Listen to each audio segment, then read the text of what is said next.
Hey Beyond the Saddle fans, I'm bringing you a bonus episode.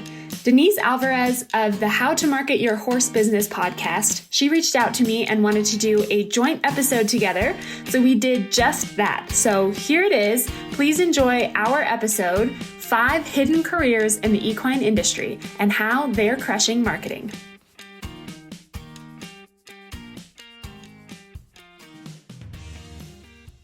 Hey, Katie, thank you so much for being here on the podcast. I'm so grateful and I'm so excited for all that you have to share today. Thanks so much for inviting me, Denise. I was so happy when you reached out, and I think this is just such a fun collaboration for us to do. It is. I'm super excited. So I shared just a little bit about you before jumping into this interview on my podcast. So would you share a little bit more about your podcast, Beyond the Saddle? How did you guys come up with that? And what's the goal or purpose of your own podcast? Perfect. Well, I'll give you sort of the backstory because it's kind of entertaining. So I work for the Equine Network, which is a huge company, and it includes memberships and events and media and marketing services. You probably know us from our legacy brands like Equine Magazine, Practical Horseman, or Horse and Rider. So I got hired at this great, amazing company, right? And they brought in the entire digital team for our yearly summit to brainstorm new ideas and take a look at our business opportunities, which was way fun. Oh, I bet. That sounds like a lot of fun. Yeah. I mean, just such smart, amazing people all in one room. And I was just starstruck to be a part of it, which was way fun. So we're brainstorming and daydreaming, and Melissa Kitchen, who's my boss and the vice president of marketing services, mentioned that she'd love to see a podcast or a platform that talks about all of the careers in the industry. So all of our clients and all of the companies we work with, they have these amazing staffs just full of really smart, business-minded individuals, but they're also horse owners and horse lovers. So our marketing manager at the time turns to me and she goes, "Well, how about Katie? I mean, Katie could do that." And of course I'm starstruck. I'm okay, yeah, I'll figure it out. I know nothing about podcasting, but I'm super passionate about the industry. I was an agricultural business major in college. Honestly, because I thought that a degree in equine science was the same as a degree in cleaning stalls, which is 100% not true, right? But I just didn't know. I wish that a podcast or a platform had existed like this when I was trying to figure out how to get into the equine industry in the professional space. So that's the goal now. I just want to create content that really highlights all of the careers in the industry and the professionals themselves. And therefore, Beyond the Saddle podcast was born. I love it. And I love the name of it. That's so fun. And what I love too is how intentional they were about the type of content, which is podcasting, which is the same reason I started the How to Market Your Horse Business podcast, because right now people are really loving audio content that they can take on the go. And so to be able to have something that they can keep in their pocket, have in their truck, have wherever, and be able to consume it at any time is so helpful, especially for equine people who are always on the go and hardly ever actually sitting at a computer.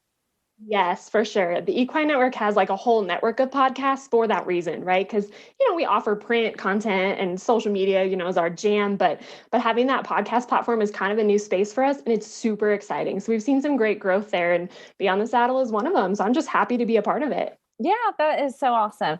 And so that is why I actually reached out to you and said, look, is there a way that we can help each other in our podcast? Because I know that you are talking to some really unique equine professionals, unique in such a way that their careers are unique. And so I thought it would be fun for us to talk about some of the hidden careers in the equine industry that you have discovered and highlighted through your podcast. And then we can also talk about how they're crushing marketing, because of course, this is the How to Market Your Horse Business podcast. So that way we can also give some tips and strategies and ideas for my listeners to take away and apply in their own business, even if it's from somebody that they thought they would never learn from, which I love. Yes, I love all of that. Yeah, I mean, if you think about if you go to your local feed store or your local tack store, right, and you picture all of the products on the shelf in front of you, every single one of those products was designed by someone. And then a team of marketers designed the label and the colors and the advertising campaign, and they got it on the shelf in front of you, right? So there's so many pieces of the industry that affect our everyday lives as horse owners that we don't even think about, that doesn't even occur to us, which is amazing to me. Yeah, that's such a good point. And, so often when I talk to people in my life that are not necessarily involved in the industry, and I say I help horse business owners, then naturally and automatically they think horse trainers and riding instructors, which is totally true. And I love to help those people. But it has been so eye-opening when I can share, well, yes, but then there are also saddle makers and some of the ones that we'll talk about here today too, that are all involved in the equine industry that are not always top of mind, but they sure make a huge impact and difference in the industry. Absolutely. It's so diverse. And I'm so thankful for every single one of those careers that helps me do what I love, right? Right? Exactly. Okay. So you're going to share with us some of the unique or hidden careers that you have highlighted so that my listeners can learn about them. And then we will jump into some of the marketing for each of those and just kind of the things that maybe they mentioned on your podcast or that I saw on their website or social media. So let us jump in. What is the first hidden career in the equine industry? Perfect. Well, the first one I want to talk about is Dani Powers, and she is an independent equine artist. Her company is Powers Perspective Designs. And Dani was well on her way to becoming a professional barrel racer when she got this calling to paint. And so now she's an artist and she creates modern Western paintings that are home decor. And she likes to say it's for the hustlers inside and outside of the arena, which I just absolutely love. But her art is really very smartly, very niche. It appeals to barrel racers, those who are in the cow horse culture and the like. It's got bold, loud colors and textures. And of course, it features horses and livestock and the different Western disciplines. So she's really smart in the way that she's marketed herself and positioned herself, and just so much fun to talk to. She's just brilliant. I love her career. I love her journey. Yes, I know. I love her journey too. And I jumped on her website, of course, to look at the art. As soon as you say artist, then you're like, okay, I want to see it. And yeah, her stuff is absolutely beautiful. And what I loved is from a marketing perspective, how clearly she knows, like you said, who she's serving. So she doesn't just say, I'm an equine artist, but she literally says a Western equine artist for the hustlers inside and outside the arena, like you said. And that is so smart. I talk about on the podcast and in my Facebook group how important it is to know who your audience is and know who you're targeting and who you're talking to, because then you can create marketing material that actually speaks to them. And that's exactly what she's doing. Her art speaks to the people that she is creating for. And now that also means if you are not in the Western world, if you're in the English or hunter jumper world, you may not be so prone to want to buy her art. And that's okay. It reminds people that it's okay to know who you're serving and who your niche is and serve them really well. And you can experience some really great success. So I love that. Yeah, she talks a lot in our episode, which is episode 30, of just how that niche serves such a role for her, right? Like she even compared to when she makes a post, or when she's talking to her audience, she can picture them, right? Like she knows what they're doing for lunch. Like she knows, what podcasts they're listening to. Of course, not literally, right? But she has this like really niche image of who these people are, which helps her speak really genuinely and authentically to them. And it works for me. Like I'm hook, line, and sinker. I love it. Yeah, exactly. And I appreciate you mentioning the episode number, which I did meant to say at the top, that I'll make sure that on the show notes for this episode, that I will have a link to each of these for anyone who wants to learn more about these careers. So we'll link to their websites and to the podcast episode. So that will be at the show notes at stormlily.com/21 because this is 27 because this is episode 27. So go to stormlily.com/27 and we'll have the links for you there to be able to listen to these interviews and then also check out the websites for these businesses. So thank you for mentioning that. Perfect. Thanks, Denise. Yeah. All right. Tell me your second one. So the next one we'll look at is Heidi Whitman, and she is the Chief Operations Officer and founder of a company called Naked Leaf. And Naked Leaf is a CBD company, and they're based out of the UK, which is where she lives now, although she's originally from the States. But they produce products for humans, pets, and horses. Heidi is super fun because she really took her passion, which is a passion for healing, and now she started that into an international CBD company that helps horses and their owners every day. So I'm just really inspired by her and the journey that she took to really do something that she loved and turn it into this multinational great corporation that helps people. I love that. And you know what I really love? And for our listeners to know this. So, Katie and I did talk about who we were going to talk about today, but we didn't talk about the marketing points. And so far, the points that Katie's bringing up are the same points that I was going to bring up. And so I love that because it means that it shines through and those people are doing their job really well. Because exactly what I was going to say about Heidi is that her passion shines through. And so for you listeners, my goodness, when you are passionate about what you're doing, and we know that horse people are passionate about their jobs, that everybody else can see and hear that, and it's contagious. And so I am encouraging you in your marketing to share your passion, let that shine through. And people are going to want to be involved and they're going to love what you're sharing because they can tell that you believe in it. And it's very clear with Heidi that she believes in what she's doing. And therefore, people want to talk to her more about it. And they believe what she's saying because she knows so many things. So that's the other thing. Because she's the founder and the COO, she has her hands in a lot of places and she has lots of different hats on, just like our listeners do here.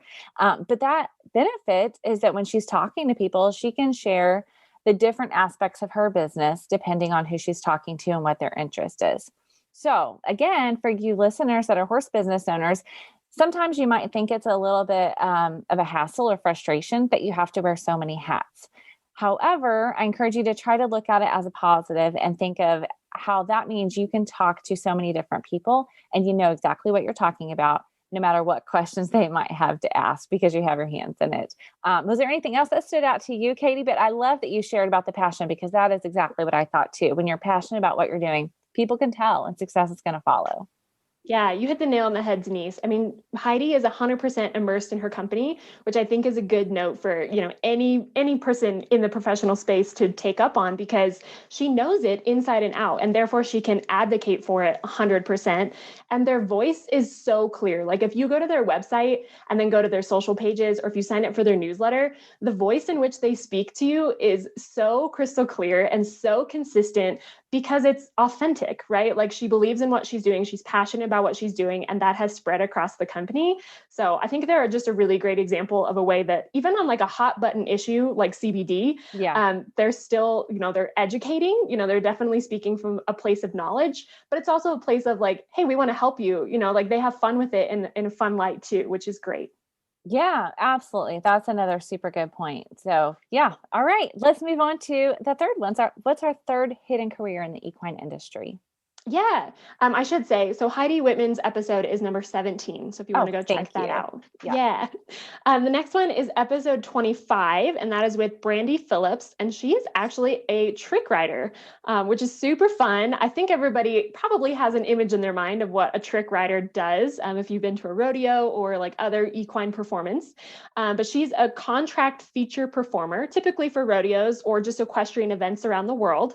She was the lead trainer at the Regatta Ranch Cowboy Girls from 2003 to 2016, which if you're not familiar with the Regatta Ranch Cowboy Girls, like they are, I would say, the gold standard in trick riding. So she definitely learned from the best of the best and is still sort of a part of that culture. So she's performed everywhere from Rodeo Salinas in California all the way over to London, England for Queen Elizabeth II, which is amazing. That is so amazing. That is really cool.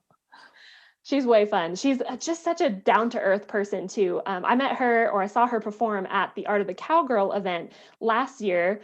And she's just fun. Like, she's just amazing. Like, I mean, she's kind of a daredevil, right? Like watching her ride. You have to be. Uh-huh.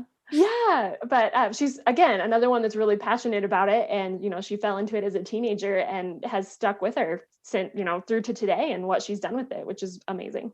Yes, I love that. And, I love that you described her as a contract performer because that kind of speaks into like the hidden careers thing. Like sometimes trick riding might just look like something fun that people do on the side, but it was actually her career for a very long time. It was not just a side hustle. And she talked about how in your episode, I noticed that she talked about like when they go to rodeos, it's a job. It's not just go out there and perform and that's it. Like there are many other things that they're doing while they're there. And so I loved that because I thought, again, to highlight one that a lot of times nobody would think of as, this is what I'm going to do. I'm going to go into the equine industry and I'm going to be a trick rider for, my business.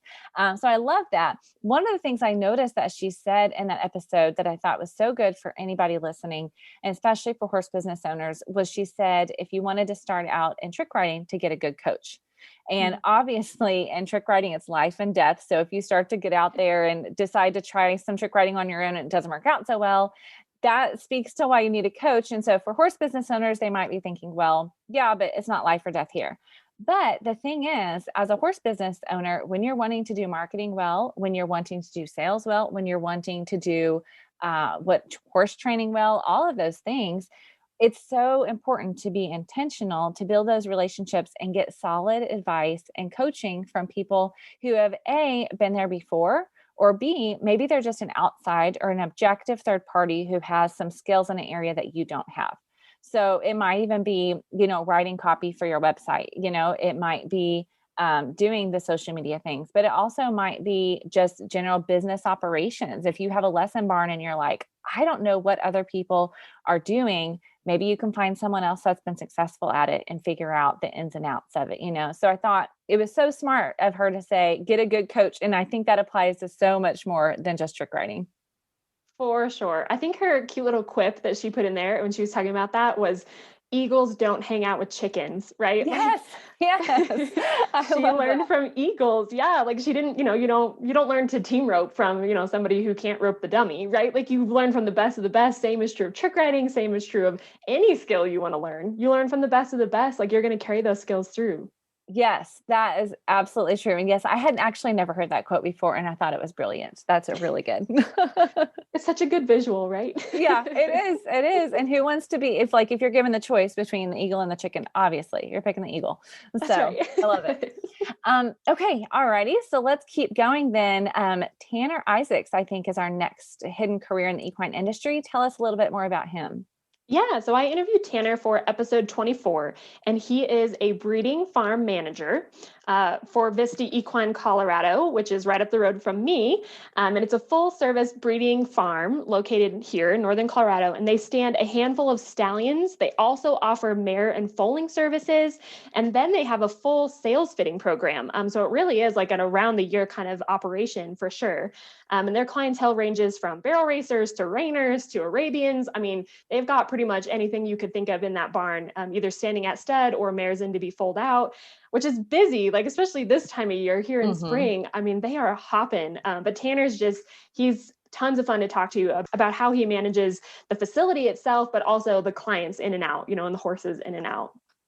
Yeah. Oh my goodness. I was amazed by how much he is doing on, an annual basis, a year-round basis. It's not just seasonal, because he was talking about, the first half of the year is this, and then the second half. And again, I know that our listeners are working year round too, so I get that. But the other thing that you all talked about is he also started Diamond Cross Ag Services, right? And so I was looking over there at their Facebook page and social media and whatnot. And the thing that I wanted to talk about there was the power of using high quality digital imagery for your business. So obviously in his case, it is selling horses. And so he's putting together these great videos and taking beautiful photos and making sure that he's helping to market the horses that they're helping to sell, whether it's going to an actual sale or selling it on their website or when people come in person and all of those things.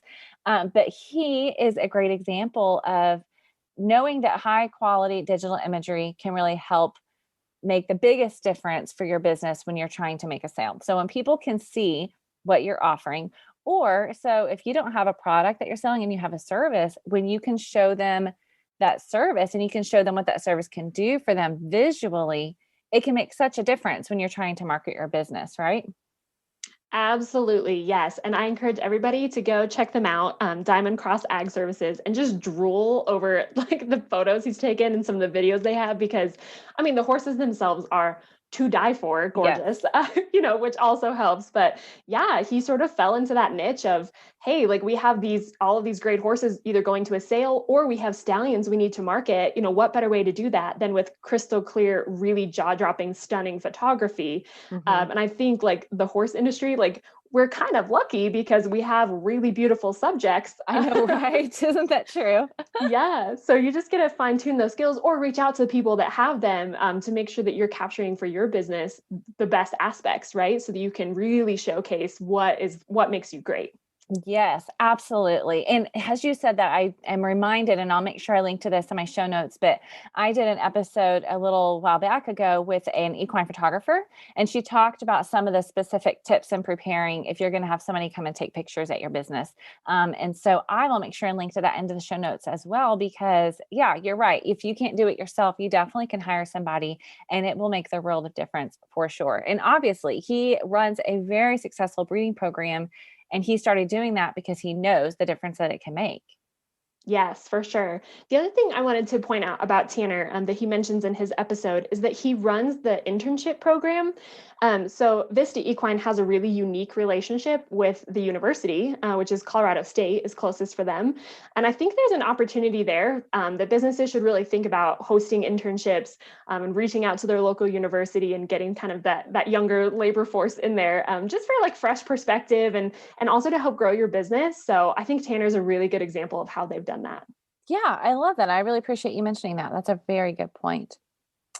Okay, amazingly, we're on our last one. What is our fifth hidden career in the equine industry? I know, yeah. So Brenna Johnson from episode 10 is the Youth and Family Programs Coordinator for the Arabian Horse Association. So she lives here in Denver, so not far from me. So we actually got to get together in person for this interview, which was fun because, you get to kind of interact more and, chat a little bit more honestly, more candidly. And I really got to understand what her role means for AHA. So she gets to innovate in new and fun ways to really keep the youth of the Arabian Horse Association engaged with their horses and the association itself. So like she does like water fights and stick horse races, but Oh, she's how also fun. sitting in at like board meetings. I mean, her role really spans the entire breadth of the company. So Mhm. she gets to have a little fun, but she also gets to advocate for the association itself. I love that. That's really, really neat. Yeah, it was very interesting to listen in on that. There were a couple things that I noticed there. Now, one is she was talking about the importance of connections, which we talked about some already with, meeting people that you can learn from.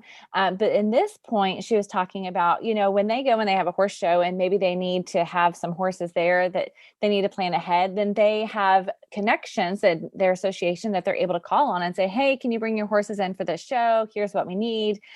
And I thought it was just a great point and a good reminder for all of us of how interconnected everything is, right? So for horse business owners, whether it's in your community or whether it's in associations that you may join, but to be intentional to seek out and build those connections, because you never know what you might need. And you also never know when someone else could be a helping hand, or with you could be a helping hand to someone else too. So I thought that was really good. But then one other thing I noticed that she actually didn't mention, but I saw this on their website and I thought I've got to mention it because it's really smart. And I think that our businesses could apply this. And it kind of goes in line with the growing connections. But the Arabian Horse Association has something called discovery farms. And so it actually gives people an opportunity to interact with and meet Arabian horses if they're not involved in it. So I first noticed they were showing this on their social media. So I jumped onto their website to figure it out. And it's a program that they have where you can look at a map and see if there's a discovery farm in your area. And if there is, you can call them up and say, you want to come over and learn more about the Arabian horse. You want to meet their horses, you can ask to ride depending on the farm, that type of thing. And I thought, what a brilliant way for them to give people a very easy point of entry to what it's like to be around an Arabian horse and to get to know the people in the industry and make those connections.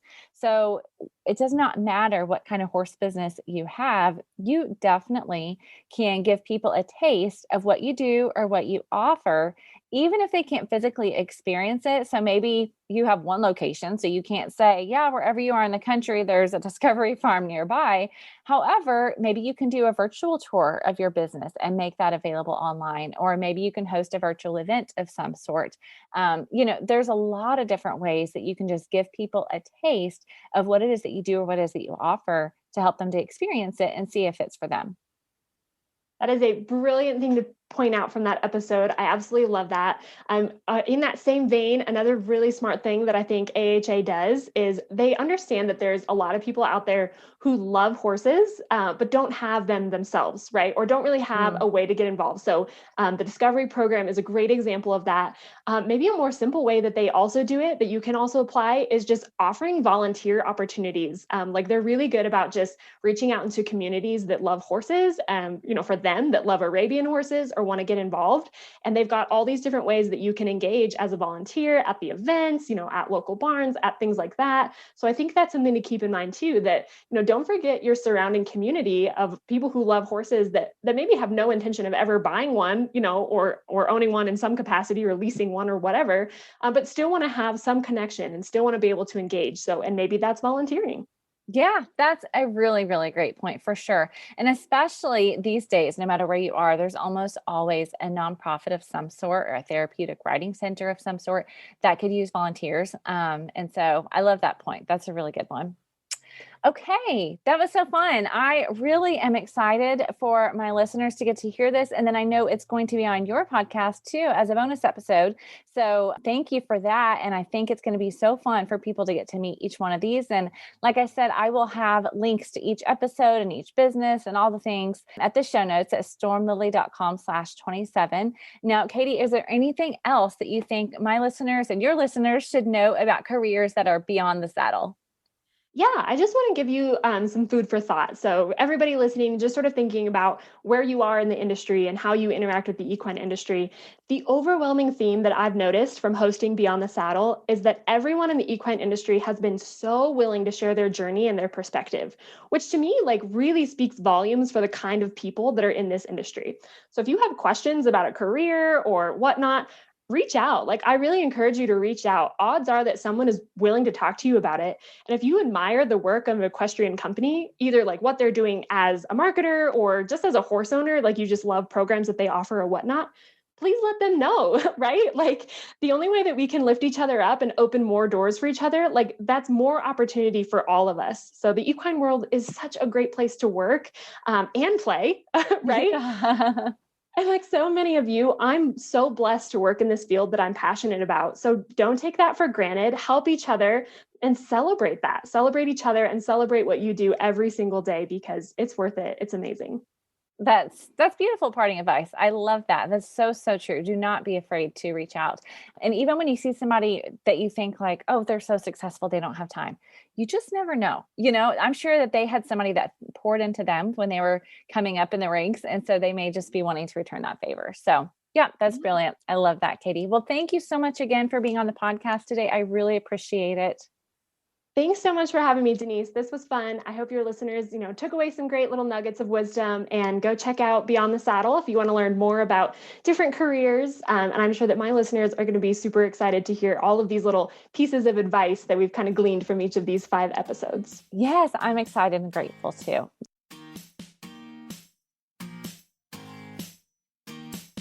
Thanks for riding along. Know someone that would be great to interview? Have questions you'd like answered on the podcast? Send me an email at beyondthesaddlepodcast@gmail.com or join the conversation on social media. You can connect with us and learn more about the Beyond the Saddle podcast by following us on Facebook and Instagram at Beyond the Saddle Podcast. Find more episodes anywhere that you get your podcasts, such as Apple Podcasts, Spotify, Stitcher, and more.